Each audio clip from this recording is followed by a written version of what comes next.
साथियों नमस्कार। गिरीश चंद पांडे पुनः आपके समक्ष एक ज्वलंत मुद्दा लेकर आया हूं और आज का मेरा मुद्दा है वोकल फॉर लोकल। साथियों, कोरोना काल के दौरान 12 मई 2020 को जब प्रधानमंत्री नरेंद्र मोदी ने देश के समक्ष आत्मनिर्भर भारत की अवधारणा रखी थी। भारत के नजरिए से देखते हैं तो लगता है कि 21वीं सदी भारत की हो, ये हमारा सपना ही नहीं, ये हम सभी की जिम्मेदारी भी है। लेकिन इसका मार्ग क्या हो? विश्व की आज की स्थिति हमें सिखाती है कि इसका मार्ग एक ही है, आत्मनिर्भर भारत। और उसके लिए 5 स्तंभ यानी अर्थव्यवस्था है, आधारभूत अवसंरचना, इंफ्रास्ट्रक्चर, प्रणाली, जीवंत आबादी तथा मांग, ये 5 स्तंभ निर्धारित किए। और तभी जीवंत आबादी के तहत मोदी ने वोकल फॉर लोकल का भी नारा दिया था। प्रधानमंत्री ने विदेशी वस्तुओं के बजाय भारतीय हस्तशिल्प, हथकरघा, खादी और कारीगरों द्वारा बनाए गए अन्य उत्पादों को खरीदने और बढ़ावा देने का भी आह्वान किया था। मोदी के इस आह्वान से 1905 के स्वदेशी आंदोलन की याद ताजा हो गई, जबकि देश अंग्रेजों से अपनी आज़ादी के लिए संघर्षरत था। प्रधानमंत्री का यह आह्वान विशेष तौर पर युवाओं के लिए था कि वे देश में बनी वस्तुओं की खरीदारी को बढ़ावा दें, क्योंकि इन्हें बनाने में भारतीय श्रमिकों की मेहनत और पसीना लगा है। साथ ही उन्होंने 20 लाख करोड़ रुपए के आर्थिक पैकेज की भी घोषणा की थी। साथियों, दरअसल कोरोना के वक्त भारत को पीपीई, टेस्टिंग किट व अन्य चीज़ों के लिए दूसरे पर निर्भर होना पड़ रहा था। वहीं चीन से जो पीपीई और टेस्टिंग किट भारत की ओर से खरीदे गए थे वो सही नहीं थे। इसलिए सरकार को कोरोना के दौरान लोकल उत्पादों की अहमियत यानी उसका महत्व समझ में आया और सरकार ने देश को लोकल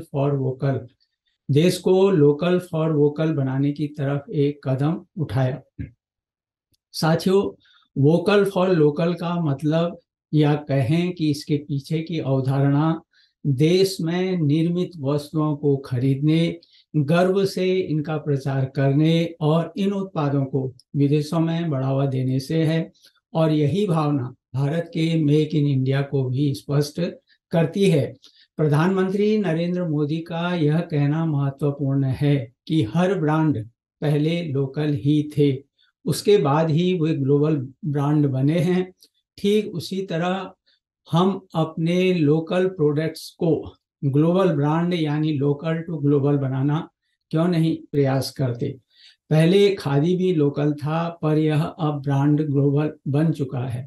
मोदी के लोकल फॉर वोकल नारे की वजह से अब देश के लोग चीन के उत्पादों की खरीदने से बच रहे हैं और केवल उन्हीं उत्पादों को खरीद रहे हैं जो कि देश द्वारा बनाए गए हैं। इतना ही नहीं, देश के करोड़ों लोगों को व्यापार शुरू करने के लिए प्रोत्साहित भी किया गया है। देश के युवाओं पर विश्वास जताते हुए मोदी का कहना था कि जिस तरह भारत में ज्ञान का भंडार है, युवाओं के पास कौशल है, नियमितता व लगन है, इन सारी बातों को देखते हुए उन्होंने आत्मनिर्भर भारत का आह्वान किया है। यानी प्रधानमंत्री मोदी को युवाओं पर पूरा भरोसा है। निसंदेह उसका प्रारंभिक नतीजा हमें देखने को भी मिला, जबकि खादी और ग्रामोद्योग आयोग ने यूरोपीय और मध्य पूर्वी देशों के अलावा संयुक्त अरब अमीरात, संयुक्त राज्य अमेरिका और मॉरिशस को खादी के बने मास्क भेजने में सफलता प्राप्त की कोरोना काल में, और लोकल खादी उस समय जो है ग्लोबल बन गया। प्रधानमंत्री के इस वोकल फॉर लोकल का जलवा जो है दीपोत्सव, दीपावली के मौके पर भी देखा जा रहा है। कभी बाजारों में जब 100% चाइनीज जो है लाइटिंग का दबदबा अब ढलान की ओर दिखाई देता है। अकेले दिवाली के मौके पर ही लाइटिंग के 1000 करोड़ से ज्यादा के बाजार में चीन का दबदबा था। इस प्रकार प्रधानमंत्री के अटल इरादों और गलवान में चीन की हिमाकत के बाद से भारतीयों ने चाइनीज सामान की खरीदारी को ठुकराना शुरू कर दिया है। साथियों, यह प्रधानमंत्री मोदी की ही अपील का असर था कि वित्त वर्ष 2021-22 में खादी ने 1 लाख करोड़ रुपए से भी अधिक का कारोबार किया, जो एक रिकॉर्ड था।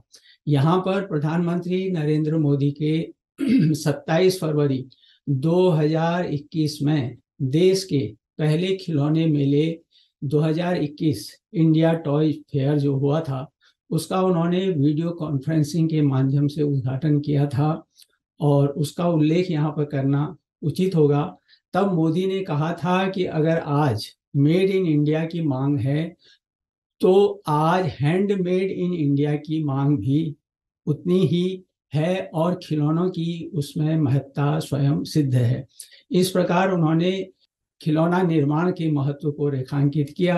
प्रधानमंत्री ने देश में नेशनल टॉय एक्शन प्लान के तैयार होने का भी उल्लेख किया और इसमें 15 मंत्रालयों और विभागों को शामिल किए जाने की बात भी उन्होंने कही, ताकि ये उद्योग प्रतिस्पर्धी बने और देश खिलौनों में आत्मनिर्भर बनने के साथ साथ भारत के खिलौने जो हैं दुनिया में भी जाएं, यानी लोकल जो है वह ग्लोबल बने। उल्लेखनीय है कि इस पूरे अभियान में राज्यों को बराबर का भागीदार बनाकर टॉय क्लस्टर विकसित करने का प्रयास किया जा रहा है और इसके साथ ही देश टॉय टूरिज्म की संभावनाओं को भी मजबूत कर रहा है, क्योंकि खिलौना उद्योग जो है भारत के लिए एक प्रमुख उद्योग अब बनने जा रहा है। साथियों, यहाँ यह भी उल्लेखनीय है कि भारतीय खेलों पर आधारित खिलौनों को प्रोत्साहन प्रदान करने के लिए देश में टॉय काथॉन 2021 का आयोजन भी किया गया था और इसके साथ ही यहाँ यह भी गौर करने योग्य है कि यह सही है कि 100 अरब डॉलर के वैश्विक खिलौना बाजार में अभी जो है भारत की हिस्सेदारी बहुत कम है और देश में बिकने वाले लगभग 85% 85% खिलौने जो हैं अभी आयात किए जाते हैं। लेकिन यह भी दिलचस्प है कि खिलौना उद्योग करीब 15% की सालाना दर से बढ़ रहा है और जिसमें लोकल फॉर वोकल होने पर तगड़ी तेजी देखी जा सकती है। यानी जब से local for vocal, vocal for local का नारा जो है तेजी से सामने आया है, खिलौना उद्योग में तेजी दिखाई दी है। मोदी के अनुसार वोकल फॉर लोकल का जो है महिला सशक्तिकरण से भी बहुत गहरा संबंध है, क्योंकि ज़्यादातर स्थानीय उत्पादों की ताकत जो है महिलाओं के हाथों में होती है और निसंदेह इसका अनुभव कुछ समय पहले हुआ भी है, जबकि हमें यह समाचार पढ़ने को मिला कि उत्तराखंड में एक महिला स्व सहायता समूह द्वारा बनाई गई ऐपण और पिरुल यानी चीड़ के पेड़ की पत्तियों से बनने वाली पाइन नीडल जो है उसकी राखियों की मांग न केवल देश में बल्कि अमेरिका में भी देखी गई है। तो इसमें यहाँ यह ध्यान देने योग्य है कि यह जो राखियां बनी हैं उसमें आज कई स्वयं सेवी सहायता समूह इसमें लगे हुए हैं और इसमें जो है वो एक प्रकार से उनका यह रोजगार का जरिया बना हुआ है। यही नहीं, राखी के साथ जो है ऐपण थाली गिफ्ट आइटम बनाकर देश में भी डिलीवर ये जो सेल्फ हेल्प ग्रुप हैं वो करवा रहे हैं और यह जहां महिला सशक्तिकरण का एक नायाब और आदर्श उदाहरण है, वहीं देश एवं उत्तराखंड के लिए भी निश्चित तौर पर गौरव की बात है। साथियों, उत्तराखंड ही क्यों, विभिन्न राज्यों में भी सेल्फ हेल्प ग्रुप जो हैं स्व सहायता समूह महत्वपूर्ण भूमिका अदा कर रहे हैं उस राज्य के स्थानीय संसाधनों के समुचित दोहन में। यहाँ जानकारी में लाना जरूरी है कि ऐपण कला है क्या। ऐपण कला का अर्थ होता है लीपना या अंगुलियों से आकृति बनाना। ऐपण एक प्रकार की अल्पना या आलेखन या रंगोली होती है और जिसे उत्तराखंड कुमाऊं क्षेत्र के निवासी अपने शुभ कार्यों में इसका चित्रांकन करते हैं। इस प्रकार लाल और सफेद रंग के मेल से बनने वाली उत्तराखंड की लोक कला ऐपण अब राखियों में तो चार चांद लगा ही रही है, साथ ही भाई बहन के प्रेम में भी एक प्रकार से अनूठा रंग भर रही है। यह ठीक है कि एक जिला एक उत्पाद, वन डिस्ट्रिक्ट वन प्रोडक्ट कार्यक्रम से अर्थव्यवस्था को तेज गति मिल रही है, लेकिन इस कार्यक्रम के साथ संबंधित उत्पाद की डिजाइनिंग है, ब्रांडिंग है, उसकी मार्केटिंग है, फैसिलिटेशन है, प्रमोशन है और वैल्यू एडिशन पर भी मिशन मोड पर कार्य करना आवश्यक होता है और जिस पर विभिन्न राज्यों में तेजी से काम हो भी रहा है। ध्यान रहे कि आज की बाजार अर्थव्यवस्था में हाउ टू प्रोड्यूस उतना महत्वपूर्ण नहीं है जितना कि हाउ टू प्रेजेंट है, यानी उसका प्रस्तुतिकरण यहाँ पर मुख्य भूमिका अदा करता है। साथियों, यहाँ घरेलू बाजार के साथ विश्व बाजार में जो है देसी उत्पादों की मांग अपेक्षा के अनुरूप तभी बढ़ेगी जब उसकी उन उत्पादों की गुणवत्ता बढ़ेगी और वे उत्पादकता के मामले में अंतर्राष्ट्रीय प्रतिस्पर्धा में खरे उतरेंगे। समय की मांग है कि राज्यों के स्तर पर शोध एवं अनुसंधान केंद्र स्थापित हों और जिनका एकमात्र उद्देश्य जो है स्थानीय उत्पादों की गुणवत्ता बढ़ाना और उद्यमियों की समस्याओं का समाधान करना हो। इन उद्यमियों को प्रोत्साहन के साथ साथ आधारभूत ढांचा और तकनीक भी उपलब्ध कराने की आवश्यकता है।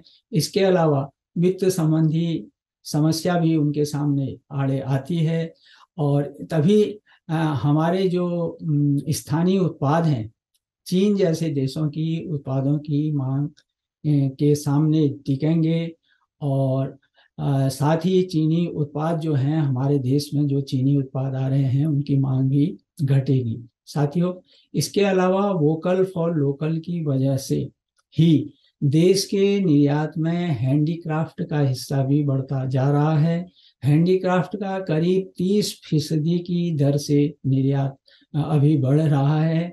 हैंडीक्राफ्ट में अगर हम देखें तो ट्राइफेड यानी tribal cooperative marketing development federation of India limited, इसकी जो है बहुत बड़ी हिस्सेदारी है, बहुत बड़ा इसका भागीदारी है और इसके तहत बने उत्पादों को अब ग्लोबल मार्केट भी मिलने लगा है, यानी विश्व में भी इन उत्पादों की मांग तेजी से बढ़ रही है। हाल ही के आंकड़ों को अगर हम देखें तो आदिवासी हस्तशिल्प ने विदेशी बाजारों में 12 करोड़ डॉलर से अधिक की कमाई की है। निश्चित तौर पर यह एक बड़ी उपलब्धि हम यहाँ पर कह सकते हैं। ट्राइफेड जो है आदिवासियों के सशक्तिकरण के लिए कई कार्यक्रमों को लागू कर चुका है। पिछले 2 वर्षों में ही अगर हम देखें न्यूनतम समर्थन मूल्य मिनिमम सपोर्ट प्राइस के माध्यम से लघु वनोपज यानी माइनर फॉरेस्ट प्रोड्यूस जो है MFP का विपणन और इस MFP के लिए मूल्य श्रृंखला के विकास ने जनजाति पारिस्थितिकी तंत्र को बड़े पैमाने पर प्रभावित किया है, यानी जनजाति लोगों की सशक्तिकरण में हम कहें कि एक महत्वपूर्ण भूमिका अदा की है। सरकार का कहना है कि भारत अब सबसे बड़े हस्तशिल्प निर्यातक देशों में से एक है और जिसमें आदिवासी हस्तशिल्प विदेशी बाजारों में 120 मिलियन डॉलर से अधिक की कमाई जो है करते हैं। आज दुनिया के 90 से अधिक देश भारत के हस्तशिल्प उत्पादों को खरीदते हैं। आदिवासी उत्पादों को बेचने में ट्राइफेड इंडिया मंच प्रदान करता है और एक कनेक्टर की भूमिका यहाँ पर निभाता है, संयोजक की भूमिका जो है निभाता है, जहां आदिवासी कारीगर और इकट्ठा करने वाले अपनी उत्कृष्ट कृतियों को रख सकते हैं और बिक्री के लिए उत्पादन कर सकते हैं। यानी यहाँ पर आदिवासी कारीगर अपना सामान रखते हैं और उसकी बिक्री के लिए उचित कदम उठाते हैं। इसका उद्देश्य आदिवासी लोगों को उनके काम का एक आउटलेट देकर, यानी एक बाजार देकर अधिक आय उत्पन्न करना है। वर्तमान में अगर हम देखें तो ट्राइफेड के पूरे देश में 100 से ज़्यादा रिटेल स्टोर हैं और करीब 28 राज्य इसमें पार्टनर हैं, जो जनजाति समूह द्वारा बनाए उत्पादों के लिए बाजार की व्यवस्था करते हैं। रिटेल स्टोर के अलावा ई मार्केट प्लस के जरिए भी ट्राइफेड उत्पाद को प्लेटफॉर्म मिलता है। यह आदिवासियों को डिजिटल ई कॉमर्स के तहत एक दुकान खुलवाने की योजना है। ई मार्केट प्लस या अन्य डिजिटल प्लेटफॉर्म पर ये लोग अपने सभी उत्पादों को देश विदेश में ई मार्केट के जरिए जो है बेच सकेंगे, ऐसी व्यवस्था की गई है। और उनकी जो है हर एक सामग्री को पोर्टल के साथ लिंक कर दिया जाएगा और इससे भी उनको अपने उत्पादों को एक प्रकार से प्रचार करने का मौका मिलेगा। साथियों, इसके अलावा देश में 85 स्थानों पर 85 स्थानों पर जो हैं स्थित दुकानों को डिजिटल से लिंक किया जा रहा है और इससे जनजाति लोगों की आजीविका को भी बल मिलने की आशा है। आदिवासी समूह के उत्पाद आज ट्राइब्स इंडिया की वेबसाइट के अलावा अमेजॉन है, फ्लिपकार्ट है और सरकारी ई बाजार जेम पर भी उपलब्ध हैं, जहां से इनकी खरीदारी आसानी से हो सकती है। केंद्र सरकार भारतीय हस्तशिल्प को वैश्विक बाजार देने और मेक इन इंडिया पहल को आगे बढ़ाने के लिए विभिन्न प्रकार के आयोजन करती रही है, ताकि भारतीय हस्तशिल्प के विकास और विस्तार को जो और गति दी जा सके और भारत का हस्तशिल्प उद्योग तेजी से आगे बढ़े।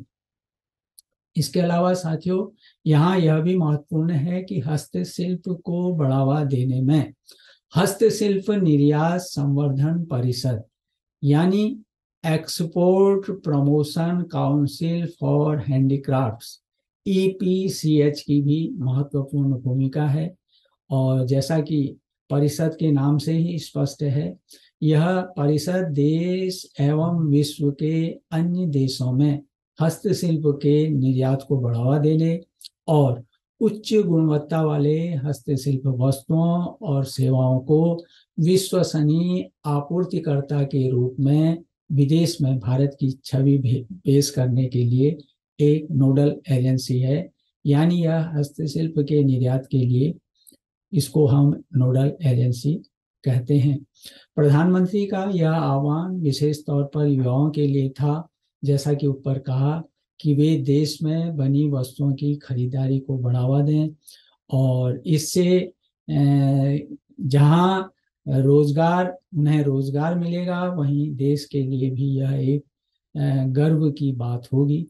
साथ ही उन्होंने जैसा पहले भी कहा कि 20 लाख करोड़ रुपए का आर्थिक पैकेज भी उस समय उसकी घोषणा की गई थी।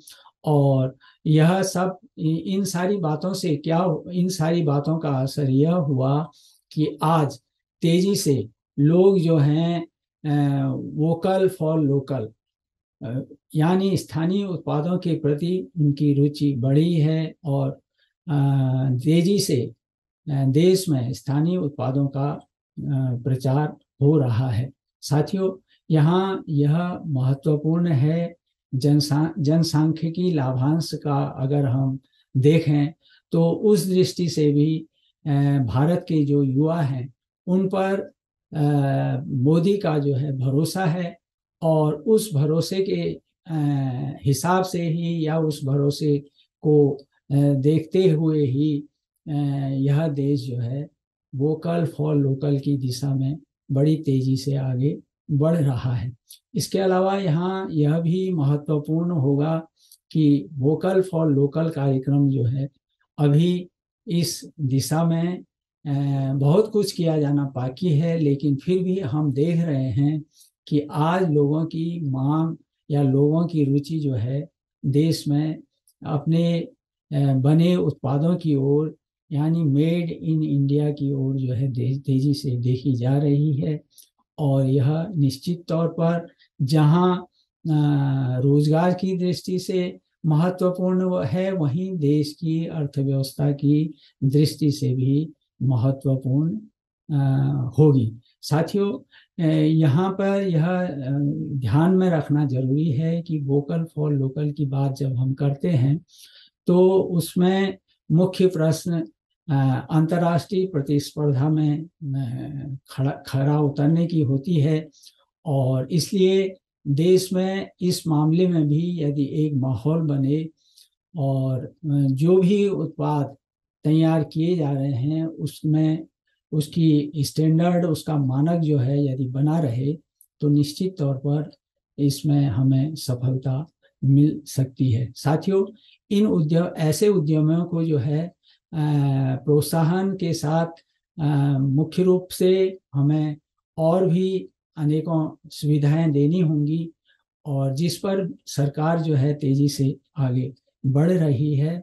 और उसी क्रम में वोकल फॉर लोकल को और ठोस रूप देने की दृष्टि से प्रधानमंत्री ने अभी हाल में यानी 77वें स्वतंत्रता दिवस के अपने राष्ट्र के संबोधन में पारंपरिक श्रमिकों और कारीगरों को लाभ पहुंचाने के लिए डिजाइन की गई एक योजना यानी विश्वकर्मा योजना की शुरुआत की भी घोषणा की, और जो 17 सितंबर 2023 को विश्वकर्मा जयंती पर जो है इस प्रारंभ हो जाएगी। हमारे विश्वकर्मा भाई बहनों को सशक्त कर अमृत काल में विकसित भारत की परिकल्पना को ठोस आधार देने की दिशा में महत्वपूर्ण है पीएम विश्वकर्मा। मैं माननीय प्रधानमंत्री जी से सादर अनुनय करती हूं कि कृपया रिमोट का बटन दबाकर पीएम विश्वकर्मा का शुभारंभ करें।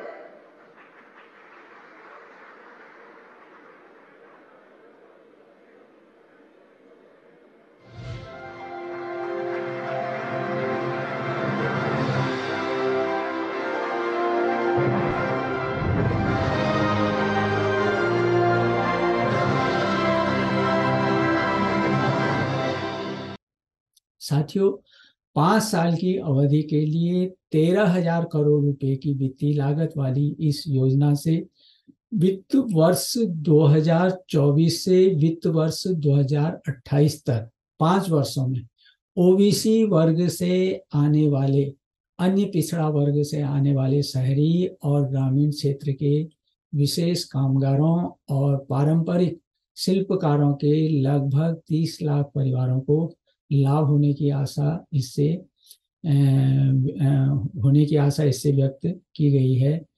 तो शुरू में जिन 18 पारंपरिक व्यापारों को कवर किया जाएगा, यानी 18 पारंपरिक जो काम है, उनमें बढ़ई है, नाव बनाने वाले हैं, शस्त्र बनाने वाले हैं, लोहार हैं, हथौड़ा और टूल किट बनाने वाले, ताला बनाने वाले, सुनार हैं, कुम्हार हैं, मूर्तिकार हैं, पत्थर तोड़ने वाले, मोची, राजमिस्त्री, टोकरी, चटाई, झाड़ू बनाने वाले, और कॉयर वियर, पारंपरिक तौर पर गुड़िया और खिलौने बनाने वाले, और हेयर ड्रेसर हैं, माला बनाने वाले हैं, धोबी हैं, दर्जी हैं, और मछली पकड़ने का जाल बनाने वाले। ये 18 जो है व्यवसाय इसमें शामिल किए गए हैं। इन्हें कम ब्याज पर सस्ता कर्ज मिलेगा, और इसके लिए 2 कार्यक्रम निर्धारित किए गए हैं, बेसिक और एडवांस। इसमें 500 रुपया रोजाना का स्टाइफंड भी मिलेगा। योजना के पहले चरण में 1 लाख तक का कर्जा दिया जाएगा, जिस पर ब्याज अधिकतम जो है 5% होगा, और दूसरे चरण में 2 लाख का रियायती कर्ज मिलेगा। साथियों, इसके अलावा कारीगरों को उपकरण खरीदने के लिए 15,000 रुपये की मदद भी दी जाएगी। कारीगरों और शिल्पकारों के स्किल अपग्रेडेशन यानी कौशल उन्नयन, टूल किट इंसेंटिव प्रोत्साहन, डिजिटल लेन देन के लिए प्रोत्साहन और मार्केटिंग सपोर्ट भी इसके तहत, इस योजना के तहत प्रदान किया जाएगा। साथ ही पीएम विश्वकर्मा प्रमाण पत्र भी मिलेगा। तो कहने का तात्पर्य यह है कि वित्तीय सहायता के साथ साथ उनको अपने उपकरण खरीदने के लिए भी जो है धन उपलब्ध कराया जाएगा, और उसके बाद जब वो अपना प्रशिक्षण पूरा करते हैं तो उन्हें प्रमाण पत्र भी प्रदान किया जाएगा। इस प्रकार इस योजना के अंतर्गत उनकी दक्षता का उन्नयन होगा। तो दूसरी ओर वे न केवल घरेलू बल्कि ग्लोबल वैल्यू चेन में भी महत्वपूर्ण भूमिका निभाएंगे और भारतीय अर्थव्यवस्था को सुदृढ़ रूप देने में भी उनकी यहाँ पर महत्वपूर्ण भूमिका होगी। साथियों, योजना के तहत विरासत में मिले हस्तशिल्प के पारंपरिक पेशों से जुड़े परिवारों को जहां अपने आर्थिक उत्थान का सुनहरा मौका मिलेगा, वहीं देश की पारंपरिक धरोहर को सहेजने एवं उसे बनाए रखने में भी मदद मिलेगी। और इसमें दो राय नहीं है कि पारंपरिक कामगारों और शिल्पकारों की आर्थिक स्थिति पिछले कुछ वर्षों में अत्यंत खराब हो गई थी, और कारण यही था कि उनके पास कच्चे माल और पूंजी दोनों का अभाव रहता है। किसी से कर्ज लेकर घरों में निर्मित होने वाली वस्तुओं का उत्पादन अगर वो करते भी हैं तो मशीन निर्मित वस्तुओं का मुकाबला करना उनके लिए मुश्किल भरा हो गया है। तो ऐसी स्थिति में स्वाभाविक है कि उनकी आर्थिक स्थिति जो है दयनीय थी। यहाँ क्यों, इसमें यह भी ध्यान रखना आवश्यक होगा कि उपभोक्ताओं को हस्त निर्मित वस्तुएं जो हैं मशीन निर्मित वस्तुओं की तुलना में ज़्यादा आकर्षित तो करती हैं, लेकिन दोनों की कीमतों में भारी अंतर होने की वजह से जो है हस्त निर्मित वस्तुएं महंगी होती हैं। इसलिए लोग न चाहते हुए भी मशीन निर्मित वस्तुओं को लेने को विवश दिखाई देते हैं। तो यहाँ पर यह एक समस्या इसमें है। और यह भी ध्यान देने योग्य है कि आर्थिक कठिनाइयों से जूझ रहे कामगार और शिल्पकारों की युवा पीढ़ी अपने पारंपरिक जो काम के प्रति उदासीन होकर छोटी मोटी नौकरी करना पसंद करने लगते हैं और रोजगार की खोज में गांव से शहरों की ओर कूच कर जाते हैं। तो इस प्रकार इससे गांव जो है निरंतर वीरान होते जा रहे हैं और वहाँ पर शहरों की ओर कूच करने की वजह से यह समस्या एक प्रकार से हम कहेंगे कि विकट है। इससे गांव तो वीरान हुए ही, साथ ही जो पारंपरिक धरोहर है उसको भी सहेजने वाले ये लोग जब दर दर की ठोकरें खाने को मजबूर होते हैं शहरों में आकर, तो वह भी एक प्रकार से उचित स्थिति नहीं कही जा सकती। और उसका यह भी नतीजा हुआ कि भारत की हस्तशिल्प जो विधा है वह धीरे धीरे विलुप्त होती गई। अब इस केंद्रीय योजना के तहत जो है इससे बड़ी आशाएं हैं, और इस केंद्रीय योजना के तहत वित्तीय सहायता केंद्र सरकार द्वारा मुहैया कराई जाएगी और राज्य सरकारें इसमें सहयोग करेंगी। इसलिए यह योजना की सफलता को अगर हम देखें तो केंद्र और राज्य सरकारों के बीच के तालमेल पर यह पूरी तरह निर्भर रहेगी। यह इसकी एक महत्वपूर्ण शर्त, यानी इस योजना की सफलता की एक महत्वपूर्ण शर्त हम इसको कह सकते हैं। दूसरा, इन लोगों द्वारा निर्मित वस्तुओं को बाजार मुहैया कराने की भी संबंधित राज्य सरकारों की जिम्मेदारी होगी। खुशी की बात है कि आज जबकि वोकल फॉर लोकल पर जोर दिया जा रहा है, तो हम आशा करें कि इन लोगों को अपना सामान बेचने में कोई दिक्कत नहीं होगी और हम उम्मीद कर सकते हैं कि यह योजना लक्षित लोगों के जीवन में निश्चित तौर पर खुशहाली का पैगाम लाएगी। साथियों, यहाँ यह भी ध्यान देने योग्य है कि यह योजना जो है ऐसा भी नहीं है कि पहली बार आई है। ऐसे पारंपरिक हस्त कौशल से जुड़े कामगारों को प्रोत्साहित करने के लिए अतीत में भी कई योजनाएं चलाई गई हैं। पहले भी अलग अलग प्रांतों के हस्तशिल्प को राष्ट्रीय और अंतर्राष्ट्रीय बाजार में जगह दिलाने के मकसद से योजनाएं लाई जाती रही हैं। जगह जगह विशेष हाट हैं, बाजार हैं, विक्रय केंद्र हैं, इनको बना करके हस्तशिल्प को मंच देने की कोशिश की जाती रही है। अनेक स्वयंसेवी संगठन और सरकारी केंद्र इस दिशा में लगातार प्रयासरत देखे जाते रहे हैं। अभी अगर हम लें हुनर हाट को ही लें, यह प्रधानमंत्री नरेंद्र मोदी के स्वदेशी स्वावलंबन, वोकल फॉर लोकल, पारंपरिक कारीगरों और शिल्पकारों के स्वदेशी उत्पादों को बाजार उपलब्ध कराने के आह्वान का जो है एक विश्वसनीय मंच बन गया है। यानी हुनर हाट जो है यहाँ पे हस्तशिल्पियों के लिए। इससे क्या हो रहा है, जहाँ लोकल उत्पादों को वैश्विक बनाने की दिशा में महत्वपूर्ण योगदान मिला है, वहीं भारत आत्मनिर्भरता की दिशा में भी तेजी से आगे बढ़ रहा है। क्योंकि जब स्थानीय उत्पाद विश्व के बाजारों में उनकी पहुंच होती है तो निश्चित तौर पर जहां भारत का मान बढ़ता है, वहीं भारत की अर्थव्यवस्था को भी सुदृढ़ रूप आकार मिलता है। लेकिन साथियों, विश्वकर्मा प्रधानमंत्री विश्वकर्मा योजना इस दृष्टि से अनूठी है या इस मायने में अलग कही जा सकती है कि इसमें हस्तशिल्पियों को सीधे ही वित्तीय मदद उपलब्ध हो सकेगी।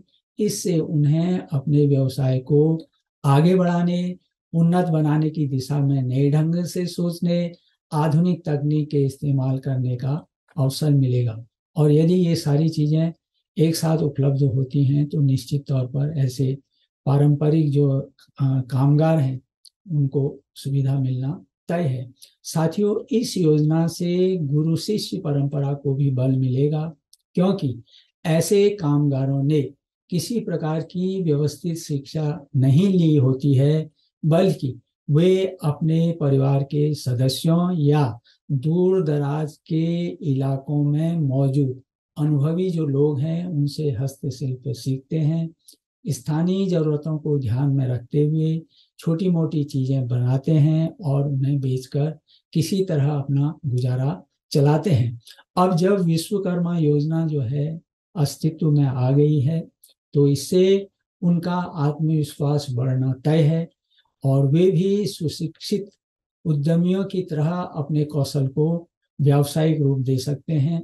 और साथियों, यहाँ यह भी ध्यान में रखना जरूरी होगा कि केंद्र सरकार का जोर कौशल विकास पर बराबर रहा है और दुनिया भर में माना जा रहा है कि वही अर्थव्यवस्थाएं, यानी वे ही अर्थव्यवस्थाएं मजबूत होंगी जिनमें कौशल विकास पर जोर दिया जाता है। जापान को ही अगर हम लें तो वहाँ पर राजकोषीय संसाधनों और विधान यानी कानून दोनों का उपयोग करते हुए अपनी पारंपरिक दक्षता को जापान ने बनाए रखा और विकसित देश के रूप में अपनी पहचान बनाई है। सरकार जनजातीय उत्पादों की पहुंच जो है देश और विदेश के बाजारों तक सुनिश्चित करने के लिए लगातार काम कर रही है, क्योंकि जनजातीय समुदाय द्वारा बनाए जा रहे उत्पादों की मांग निरंतर बढ़ रही है और अब पूर्वोत्तर के बांस सहित अन्य उत्पादों का विदेशों में भी निर्यात किया जा रहा है और इससे पूर्वोत्तर क्षेत्र की आर्थिक गति में भी तेजी आई है।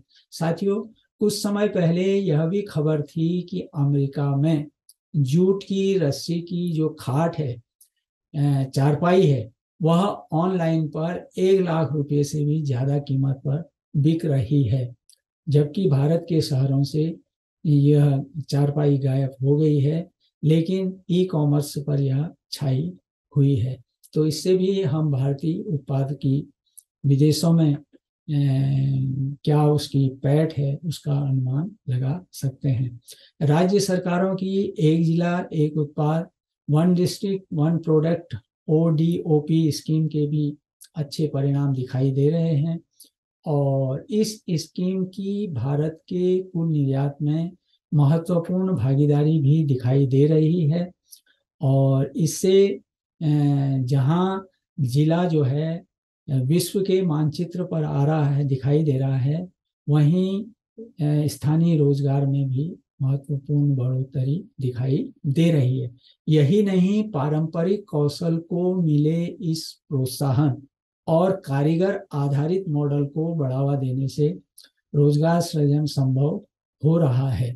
साथियों, आज जब रोजगार का सृजन हमारे लिए एक चुनौती से कम नहीं है, बराबर बेरोजगारी की बात देश में की जाती है, तब यदि हम विनिर्माण की दिशा में यानी मैन्युफैक्चरिंग के क्षेत्र में कार्य करना चाहते हैं तो हमें अपनी जड़ों की ओर लौटना होगा, यानी पारंपरिक कौशल से जुड़े उत्पादों के बड़े बाजार से हमें जुड़ना होगा। इसके लिए सरकार की ओर से कारीगरों को कार्यशील पूंजी है, बाजार से जुड़ाव है और आधुनिक उत्पाद डिजाइन के साथ कारीगरों की मदद है, ब्रांडिंग है और उन्हें बड़ी वैश्विक आपूर्ति श्रृंखला का हिस्सा बनने में मदद करने की बात है।